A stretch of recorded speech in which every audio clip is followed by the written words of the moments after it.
Hello everyone, and welcome back to English Mini Classroom. This session is particularly designed for those of you at the B1 level of English learning.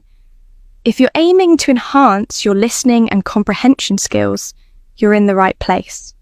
Today, we are going to explore a topic that dives into the world of supermarkets and their evolution.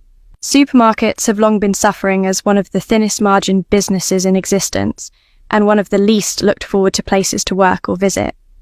For more than a decade, they have been under attack from e-commerce giants, blamed for making Americans fat, and accused of contributing to climate change. Supermarkets can technically be defined as giants housing 15,000 to 60,000 different products. The revolutionary idea of a self-service grocery, where people could hunt and gather food from aisles, rather than asking a clerk to fetch items from behind a counter, first came about in America. There is some debate about which was the very first, but over the years, a consensus is built around King Cullen Supermarket, founded in New York in 1930. For some 300 years, Americans had fed themselves from small stores and public markets.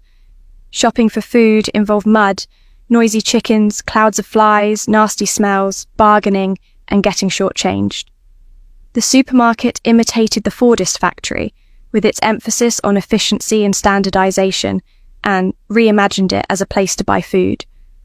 Supermarkets may not feel cutting edge now, but they were a revolution in distribution at the time.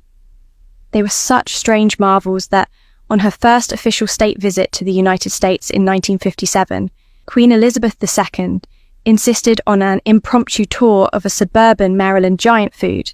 The typical supermarket layout has barely changed over the past 90 years. Most stores open with flowers, fruit, and vegetables at the front as a breath of freshness to arouse our appetite.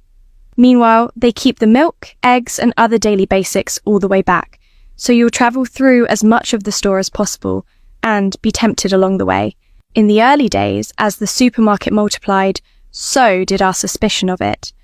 We have long feared that this revolution in distribution uses corporate black magic on our appetite. The book The Hidden Persuaders, published in 1957, warned that supermarkets were putting women in a hypnoidal trance, causing them to wander aisles, bumping into boxes and picking things off shelves at random. Now, I'm going to ask you some questions about today's topic to test your understanding. Write your answers in a comment down below. 1. What problem have supermarkets been facing? 2.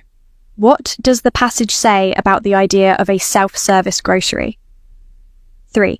What did supermarkets do by adopting the Fordist factory approach? 4. What is the typical supermarket layout intended to do? 5. What have people long feared about supermarkets? Please leave your comments and share your thoughts. I'll see you next time.